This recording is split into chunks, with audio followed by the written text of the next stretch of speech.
I ended up approaching the team owner and letting her know it was not for me, and I thought it would be better if I went on my own and built something for myself. And she actually asked me that day if I would be interested in purchasing her team.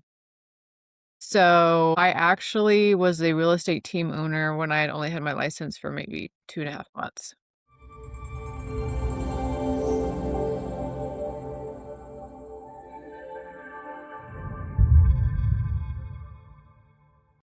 Hey everybody, Patrick Merrill selling the beautiful Gulf Coast, Mississippi, Louisiana line all the way down to the Keys. We got you covered. I'm still looking for a reason to go to the Keys, so anybody call me with that.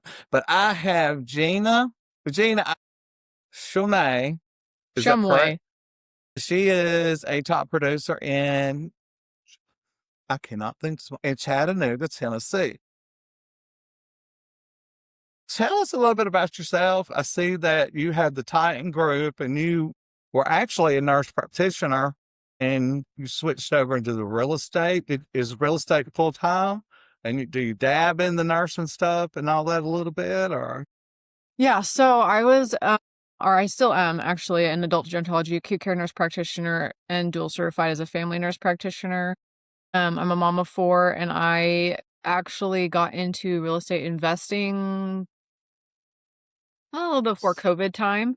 Okay. And so I started purchasing properties, and I would share on Facebook like what I was doing on social media. And I had a lot of people who were really interested in it, and people who were like, can you teach me how to do that? Can you help me find a house? And I was like, well, no, I don't have a license.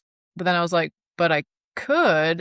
Mm-hmm. So I spoke to my husband about it, and I actually ended up talking to my real estate agent at my next closing for one of my next properties and asked her what she thought and if her team would be interested in having an agent on the team. Long story short, I ended up joining that team and realizing very quickly that my personality was someone to own a team, not be on a team. And so I ended up approaching the team owner and letting her know very quickly, probably within 6 weeks of joining, that I truly appreciated the opportunity, but it was not for me, and I thought it would be better if I went on my own and built something for myself. And she actually asked me that day if I would be interested in purchasing her team because Wow. she wanted to go travel abroad. So I actually was a real estate team owner when I had only had my license for maybe 2.5 months, which is That's huge. definitely not traditional and not the way that most people do it, but that's kind of what happened. And I just threw myself into it. I was a top producing agent within in my first year. I qualified as top producer in Chattanooga. I now own a team. I own that same team. I have rebranded to Titan Group, and I have 4 agents on my team. And we are consistently top 5. So that's That's us. awesome. That's really, I mean, let's say 4 kids Yes, sir. and working a full-time job, probably over full-time job hours. When I say, I think 40 hours, but medical field, that might be 80 hours. And I don't know, but that's a lot to deal with at one time. I mean, I no you've longer work done in the medical good. industry. Well, you have a strong personality. People are drawn to you. I mean, just a little bit that we've talked, and I can see why you want to be out there. I mean, I love being around people and I enjoy doing this. I love running my mouth, which I'm good at that. That's what I tell everybody. This is my best selling point, my mouth, because it don't stop. Um, but that's a lot. How did you transition from medical into more of the real estate? I mean, so you had the company or you had your team and you were just basically licensed at that time. And that had to be a big learning curve. It was like drinking through a fire hose. Absolutely. It was really, there's 3 answers to that. One is God directed my path. The second is that I am also happily married with a husband who supports me in everything that I do. So because of his support and really and truly picking up the balls that I was dropping while trying to get all of this figured out, and running with it. And then also, um, really and truly, like, sheer determination. I just That's embraced it, and, luckily, I was already what's called PRN at my hospital, so that means just as needed. So Okay. I didn't have to really there wasn't really much of a transition there. I did work probably 3 or 4 days a month for the first few months, and then after that, I was just so busy. Now I worked enough just to keep my license at the house. Okay. Okay. So, and then I'm assuming like real estate, y'all have a lot of continuing ed and things like that as well. Y'all have to do, or In the medical field, it's substantial. It's definitely it's far more taxing or heavy than, real estate to keep your real estate license, actually, which is so nice. Real estate, you pay more fees. I feel like everybody wants a little piece of the pie, so to speak, yeah, but the medical field is definitely way heavier on continuing education. would you be not to get too personal, but with that, do you? I guess the word I'm looking for is like, when I think of medical field, I know there's a lot of positive and a lot of great things. You're saving people's lives and things like that. That had just thinking of that, would stress me out. Is, I mean, so this is like night and day. I mean, I love it. So you was able to get, but if you ever want to go back, you still could go back. I'm sure, by like you said, by keeping up all your education and stuff like that. With Yeah, that, I'm not emotionally ready to give it up. I'm blessed to be in a position where I don't need that income. In fact, I more than doubled what I would make as a full-time real estate agent or as a full-time nurse practitioner as a real estate agent. wow, that's So, huge. I don't I truthfully don't need that income, but I spent 8 years of my life getting all of the education that I needed to get dual certified in those things, and so, really, it's more of an emotional attachment to that commitment and the sacrifice that I made that keeps me, you know, certified. Plus, it's nice to still have prescriptive authority and, those types of things. That's never thought about it like that. I get it. Awesome. So definitely good. I've never been to Chattanooga. I have a lot of friends. It seems like a lot of friends want to go up there during the holidays, Thanksgiving and Christmas and New Year's. What is y'all's busiest time? I mean, when I think of y'all, I think about like how our tourism down here on the coast with the casinos and the beaches and things like that. So I imagine y'all are the same way in Chattanooga. Like I said, because I know a lot of people go up there all the time for holidays and stuff and rent cabins and things Yeah. like that. So your investors, are they kind of into that part of buying as far as just buying like a home and have it used as a B&B or, a whole month rental type thing? Or how do you We handle that? So we do it all. We actually there are 2 agents on my team that actually manage short-term rentals, and so we are very heavy into that space. We're heavy into anything that you can do with investments, we have handled.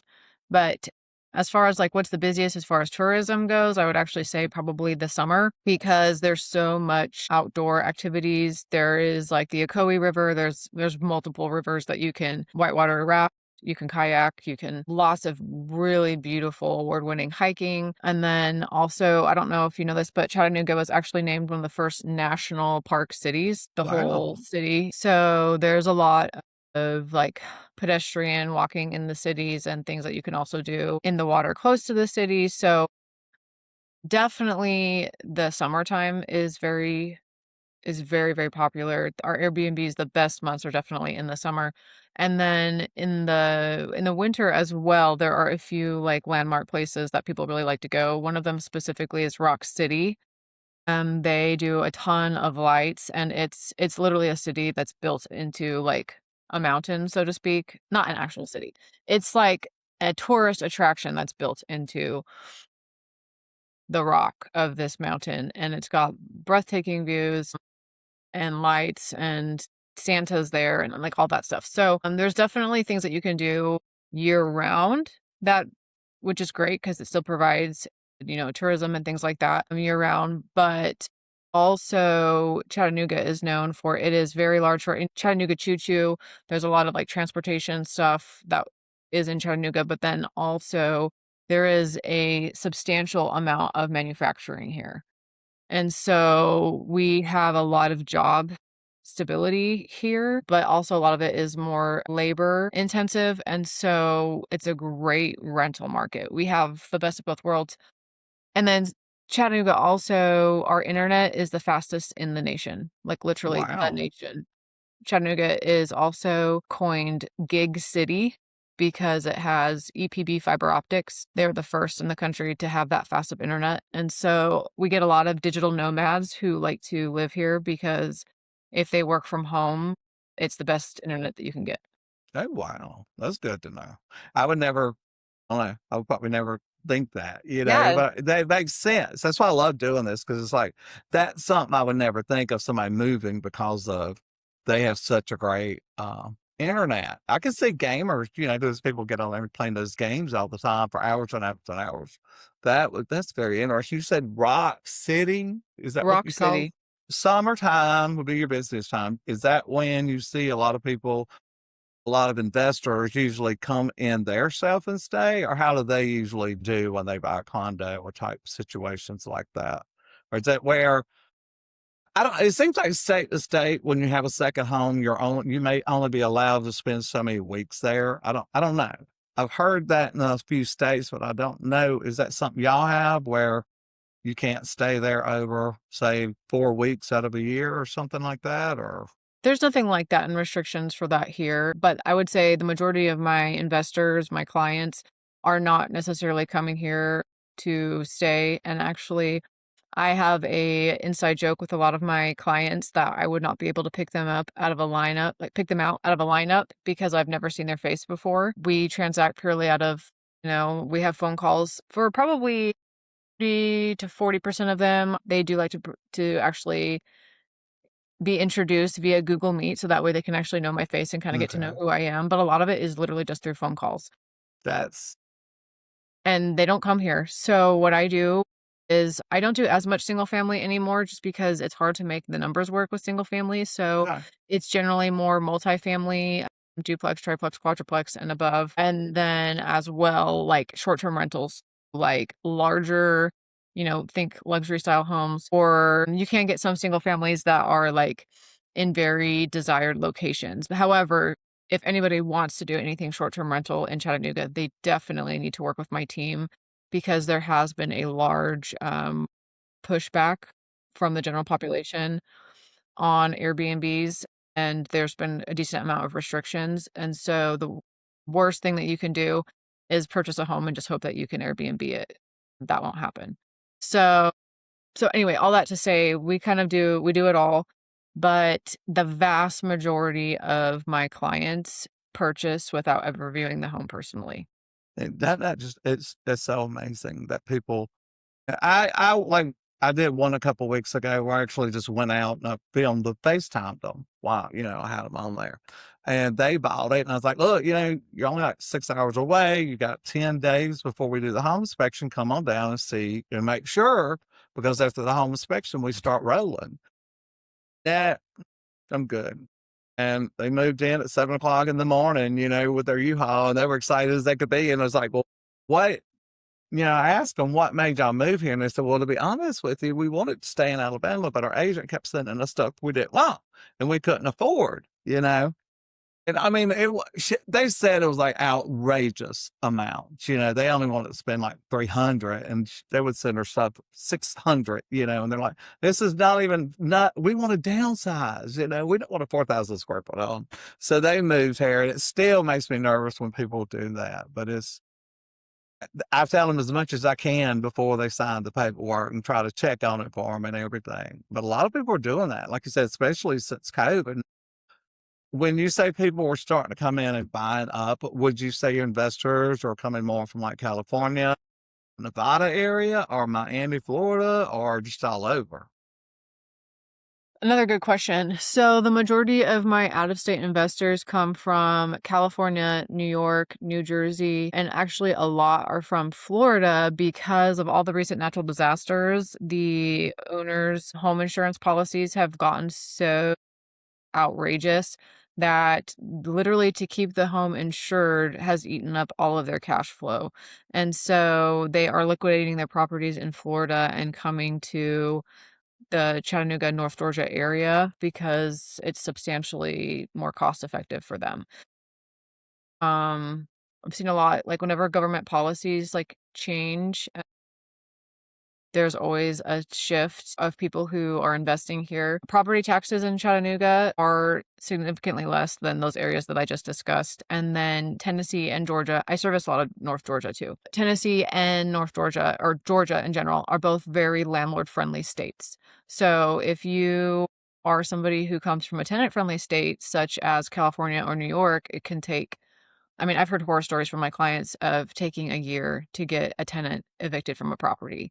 Wow. And they're paying for, the mortgage and all of the operation, expenses for that entire period, and then they never get those back. And, you go through that, one or more times, and it burns you out where you never wanna invest there again. Whereas I own 10 in properties myself in Tennessee, and I've only ever had to evict one, thankfully, That's but of good. that one, I mean, I had them out in just over 30 days. So, it was still expensive, but it wasn't a holding cost of 12 months expensive. Right. So, those things matter to people. Um, Brought up the homeowners insurance just out of curiosity where you are. Like my house, a little house, like 1,800 square foot. And I think I'm paying about 3,200 a year. And now my flood insurance, I think it's about 1,300 a year. It's been gradually going up. So what kind of, or let me, do y'all have any other type of insurance y'all have to add on to your home? Like where we are now, we used to not be in a flood zone, but since Katrina come and decided to rearrange the coast, we're in a flood zone. So now it's like, okay, so we have to carry the flood insurance policy with us because if anything ever happens, and you reach out to MEMA or FEMA or any help, they're not going to help you unless you have that flood policy. So that's one thing we deal with here is first question, look, I need to list my house. Please tell me you got a flood policy. That will transfer so it's not so high. Do y'all have extra things like that? And just say like a newer build square foot home, what kind of homeowners insurance would you be looking at? Some of them, when people get here, they're like, "Oh wow!" And I tell them, I said, "But yeah, you're in that high velocity zone on the water, So yeah, you're probably going to be 6 or 7 thousand a year for flood, just flood." And that's one of our biggest things, because a lot of times people, well, I'll just insure myself, did you and say sometimes 6 that's or good 7,000 a year? for flood. Yes. Yes. You A see what I'm year? saying? A year. Now that's in the high velocity though. So that's why, like if you tell me, look, I want an investment property, I'm gonna find you some investment properties. I'm gonna try to find some on the water, but I want to keep you out of that very high velocity zone because once you get there, yeah, it's kind of okay. Now 10 years you want to sell the house and they go to get insurance and flood insurance and boom, it's really gonna be through the roof.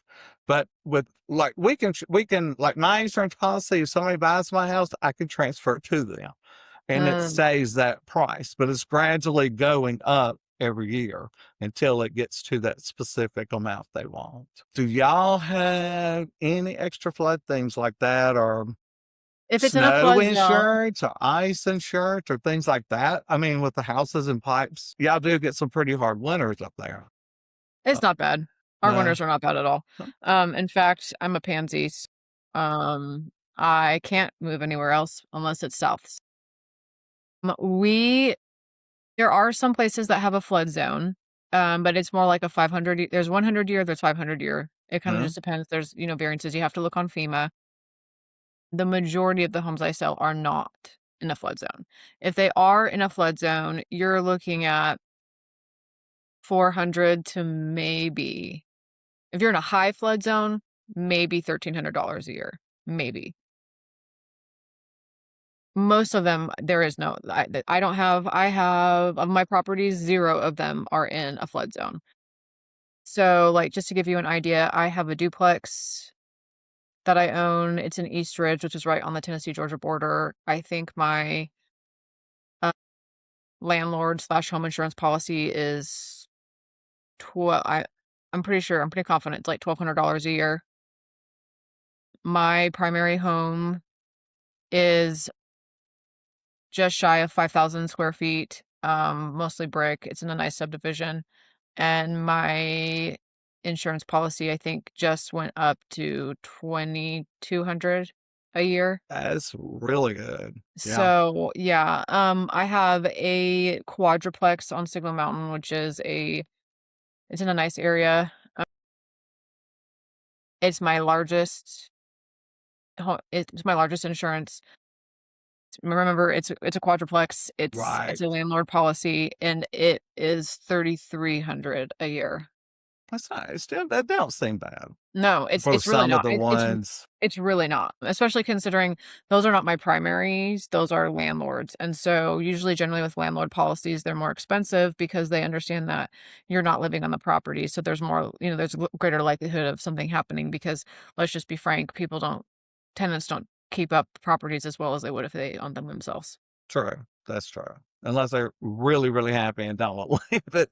I think I used to run I used to we used to hear we would, just to show rental properties was a decent little pay. That was just gas money, back then, because you go show a couple rental properties and they signed the lease, you could make, I don't know, 100 to $400, when you get them a lease. So that was always good. We don't have a whole lot of that anymore. Like COVID switched up a whole lot of how we do things. Seemed like we were busy. California seemed like they were moving to Nevada, and Nevada was moving to Colorado, and Colorado decided to move to the coast. I probably had 8 people from Colorado that year that bought down here. And it was like, well, people from California and Nevada, they gave them cash money, and everybody was like, well, it's a win. I mean, we're walking away with like 3% more money than what we pay, so it was huge for a lot of people. So a lot of people was paying cash down here, and a lot of people still, they just they pay for their, what's the word I'm looking for? They insure themselves. So they Yeah. know, after 10 years, if you just put that money in the bank, you've got that much money, which knock on wood, hopefully we never go through another Katrina, but it could happen. It could happen this year, but hopefully we never do. Do you take on new agents if anybody's looking and want to work? Do you have a training set up, or are you kind of keeping it with, I mean, what you have is working, so why change it? But if anybody wants to come in and learn from you and how you do everything, y'all have a lot of new agents come in and with y'all, or I actually just hired 2 new agents, so I have 4 and I just hired 2 new agents and I'm actually training them currently. I like to stay with probably 4 agents on my team. It seems to be a good number, um, for us. If somebody is interested in learning, like, I'm always happy to have a conversation. I am particular about who I will put on my team and who I will allow, just for the fact that to train an agent well and to do it right takes truly months, probably 6 plus months to yeah, really teach someone the ropes, and then, you have to add the investor side of it too. So it's not just, how to show a home, but it's also like to teach them how to look through an inspector's purview for the and then like an inspector lens, right? So you have to make sure that you train them in looking at the major systems. What does the roof look like? What does the HVAC look like? What about the water heater? What about the foundation? Just, things that when you generally first walk through a house, maybe the average person is not, considering. Also, what does the neighborhood look like? Like, what is the neighborhood class? What do you think you can get for rent? What do you think this remodel or rehab cost is gonna be? There's a lot to it, and it's highly specialized. It's, in my opinion, and I've done primary I do all of it. I also have a lot of, clients from my sphere of influence, physicians who I help them buy their homes and, I've done all those things. The thing about investments is, in my opinion, it's more of a grind because you have to find the right property and you have to know more, and a lot of times you're bird dogging for properties. You're not just like, the clients aren't just like looking through your MLS search and like, oh, I like this one, let's go look at it. So you're finding the property, you're presenting the property, you're explaining numbers, breakdown, that kind of thing. And then if it doesn't work out, well, you're back to the drawing board. And most investors are very numbers focused. They are not emotionally attached, which I actually like in some ways because I don't generally feel like I'm somebody's therapist. But at the same time, there's not that pull of, I just love that property. I need that property. So, if you can't find a good property, like it, you don't get paychecks. There's something to that. However, if you do well and you find the right caliber of clients and, once people get to know you and they know that you're the investment agent in the area, I have people who are like, "Hey, I have this coming up. Do you have anybody who could, who would be interested?" And 9 times out of 10, I have a buyer for it. And so a lot of times I can sell properties to, before they even go on market. Mhm. And if you do well for clients, they will purchase with you again and again and again. I have clients who I've done 4, 5, 6, you know, or more transactions with. And, those transactions are not generally just single family homes. They can be duplex, triplex, quadruplex, apartment complexes, those types of things. So it's definitely, I think it can be a little rigorous. And I think there's some agents who they just can't do it. I've had agents quit. It's it's too demanding, I guess That is I the best was I was way sitting to. there thinking the same thing. That is very demanding. A few in our office is like, wow, how do y'all do it? But if you do it and you do it well, it can be very, very lucrative. Well, like you said, you have your people that keep coming back to you, which that's huge. So you're spending your time and you looking into, okay, I'm almost 100% sure this is the numbers I'm coming up with for this property and the area. And that shows them as well, because if you put them on the wrong property, like you said, that would come back. And I believe in the referrals and coming back and things like that. I mean, I think one of my favorite clients called at 2 o'clock in the morning. I actually surprised him and answered the phone. And he bought like 6 houses from me. And he's always sending me people. And he's like, he was having to go from Mississippi to Louisiana. They were shutting down a plant in Louisiana. So he was going over there like 4 days a week.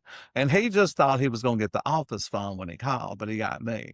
When he was in that first weekend, we bought his first house, and I mean, he's about 6 or 7 and sent me other clients. So that's definitely huge when you can keep, you definitely want them coming back. I do need to get to Chattanooga. I love seeing, I used to drive to Vegas. I still drive out. I haven't driven out in probably about 4 or 5 years, but I love seeing the landscape, how things change out that way. You go from Louisiana into Texas and it starts changing the landscape a little bit. I love hearing how other people deal with things, and how their business succeeds and all that. I find it very interesting how other people, kind of live. Yeah, and you're like your team. I'm looking into. I have one agent with me in Alabama. She's taking care of a lot of that over there for me, and she's started doing a lot of my showings because I've had 7 foot surgery. So I love real estate. I want to stay in real estate, but like I tell people, it's like the rate I'm going. I'm gonna be 60 this year.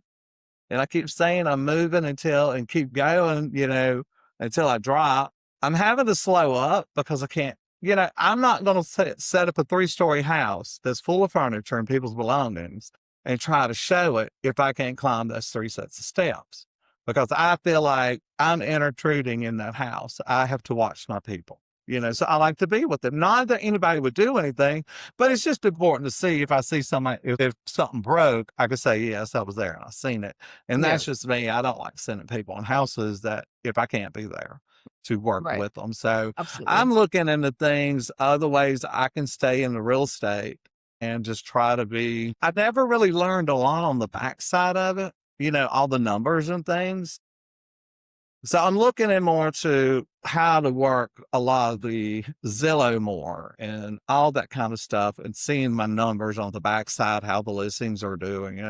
Our market here is pretty good. I mean, it's right. We're a little slow, but here for the last 3 months, I've been steadily busy. So a little slow every now and then does not hurt me at all. I'm happy to be slow sometimes, but it can get aggravating. And like I said, after my surgeries and everything, it's like, I'm planning on doing this forever.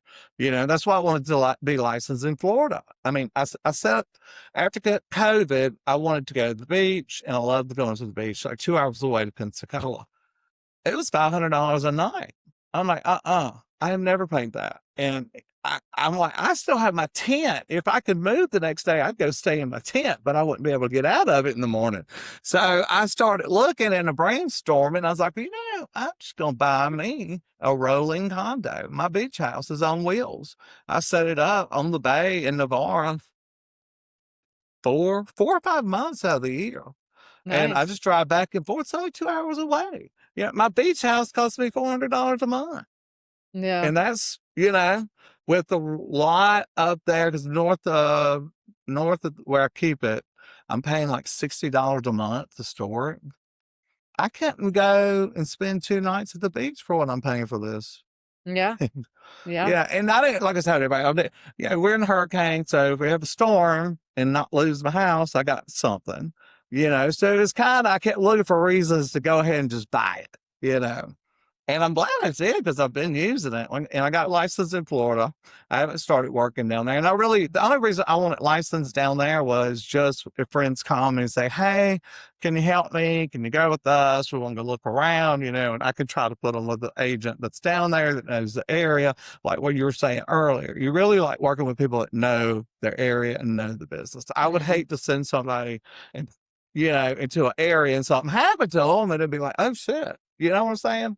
So it's kind of, I think those are the kind of things that stick in my head, Yeah. and it's hard because we can only say so much. And when I get people calling me from like North and they're like, well, we're turning 80 this year and we decided to retire.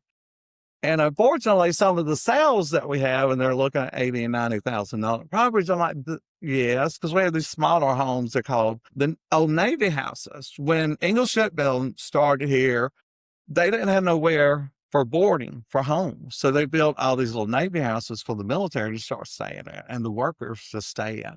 So, and now you got to figure that's, oh God, I'm not even trying to say what year that would be because I have it all messed up. But a lot of those houses have been through every hurricane we've ever had and they're still standing. But they're, 800 to 1,000 square foot and everybody adds on to those. So those to me are turning into cute little beach cottages. And a lot of people say, what will we do when we get there? Because we want to stay active. I'm like, we got casinos, you can be a door greeter at Walmart. You can do something, stay active in the community. There's lots of jobs. You can do, so shoot, get your license and take pictures. I'll have you go look to my houses, I like just to stay active and busy. I think a lot of people need to do that, especially when they're retiring. One of my sellers told me the best thing ever. She said, baby, you rust. No, you rest, you rust. I'm like, Mm. that makes sense. And I have people tell me that they laid on the couch when they retired and they started feeling themselves get sucked into that. Mm, I don't have to get up at 8 anymore, and things like that. And it was almost like a couple of them told me we got there and we felt depressed. But since then, they've got out, met Yeah. people around town and all that kind of stuff. Um, I've been to I go to Tennessee, Franklin, But yes, I know Tennessee. Franklin. I had some dental work done up there in Nashville, and I stayed there last year. That's a beautiful little area. Was just blown away. I've seen a lot of California tags there and a lot of Colorados that made me think, okay, are they moving this way as well? And I could see it. And the planned development right there it just blows my mind how you wouldn't realize all that was back there when you drove through this 3 or 4 little sections of houses, and it just boom, it like explodes. You got these 2-story townhouses, and you got a shopping center. The best, great development I think I've ever seen like that. It's very interesting. I got a kick out of that. It was pretty town. Well, any advice or any struggles, new agents you might see going through, any advice to push them through and just keep going? Real estate can be aggravating, it can be frustrating. A lot of people don't realize, we don't get a paycheck unless we sell something. And of course, people like how you stay motivated. I'm like, how can you not? I mean, when you were talking about you were making sure this person was going to get the right fix and the right amount of money and everything on their rental property. When people call me and it's like, okay, I only have 120,000. Can you find me something? I'm like, I'm on it. It's like a mission. And you want to make sure you get that person the best deal they can get and you put them in a great place. So I definitely see that. That can be a little stressing to make sure. But I love the energy of buyers and first time buyers. It's amazing. I think for me, there's a couple things to that. One, I'm highly competitive, so to me, it's almost like a game. It's a game to find that property, it's a game to win. I love multi-offer situations because I love to try to win. And it's like every time I get something under contract, it's like, I mean, I hate to say it's almost like a druggie, it's like a hit. and then No. you're on to the next thing. But to me, that there's a lot of reward that comes with that. And then as far as, like, new agents go, the average agent takes 6 months to sell their first property. So whenever I hire an agent, I have a lot of discussion about this is tough, this is hard. Around the 45 to 60-day mark, you're gonna probably be like, "Why am I even doing this? I don't feel like I'm going anywhere." But one of the agents on my team, she was an agent for 8 months, and I interviewed her, and I really liked her. And I hired her onto the team. She's been on the team for just at 30 days. Suddenly, we started her on, like, doing the processes and lead generation, and, a lot of times it's just accountability. So, we started getting her doing all those things, and now she has 3 buy-side clients, and she has a listing that's coming up. So, Nice. she actually put in an offer. It didn't work out because of various reasons, but they're already looking for other properties.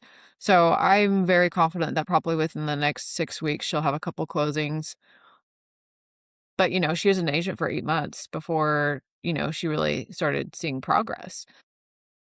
So I took, and then even for me, uh, I go on vacation with my family, and, I'll be gone. We usually do like 2 weeks or something like that. And definitely like in the wintertime when it's slower is when I try to take most of my time off. And then it's funny because, like a month ago, I was kind of like, man, like, why did it slow down a little bit? And then I realized that the truth is everything that you're doing as an agent right now, you're going to see the fruits of your labors about 90 to 120 days from now. That's just how it goes. Because there's the getting the lead and then the nurturing phase and then the like it just takes Mhm. time to really to do all of that. And so whatever work that you're doing right now, you're not going to reap the benefits until about 3 to 4 months from now. It's kind of like that. I don't know if you've ever heard of the marshmallow test. It's a very famous test. That Do you know what I'm talking about? Mm. I don't think uh-uh.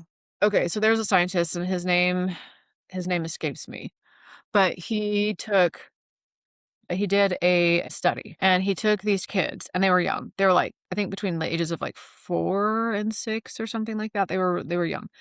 And he brought them in and he gave them a marshmallow. I think it was a marshmallow, a pretzel. He gave them, lack of better words, he gave them a treat. He gave them a Okay. marshmallow. He set it in front of them on the table, right in front of them, and said, "I have to leave. I'm gonna go out. I'll return in 15 minutes. If at the end of 15 minutes, when I come back, you have not eaten the marshmallow, I will give you a second marshmallow." And so he did that. He left, and then he came back at 15 minutes, and it was fascinating the number of kids that could not wait to eat the marshmallow, but they ate the marshmallow. For them, the instant gratification was more important than getting the second marshmallow. But there were children, and I can't remember the percentage, but there were children who did in fact wait for that second marshmallow. That same scientist, that same person went back and he actually tracked those children years later and came to find out that the ones who waited for the second marshmallow were actually more successful in life because they were willing to sacrifice and wait and do whatever the work was in order to obtain the higher reward. And so I think that's kind of something that I think about sometimes. Like, it would be so easy to do X, Y, and Z, but like if Uh, you do the things and you do the work, I mean, it's a numbers game. I mean, it's been proven over and over and over again. If you do the lead generation, if you make the contact, if you do the follow-up over and over and over again, it's redundant, but numbers show it. If you do it, you will be successful. It's just I what totally agree. you do that. And that's so you get your niche, your patterns. So That's time blocking. Time blocking is another thing. I kinda hate the word of, like, time blocking sometimes but the truth is, I mean, I have time allotted for various things in my day, and I have the important things, and then I have everything else, and those important things have to get done first before the everything else happens, and it makes me successful. I love it. That's good.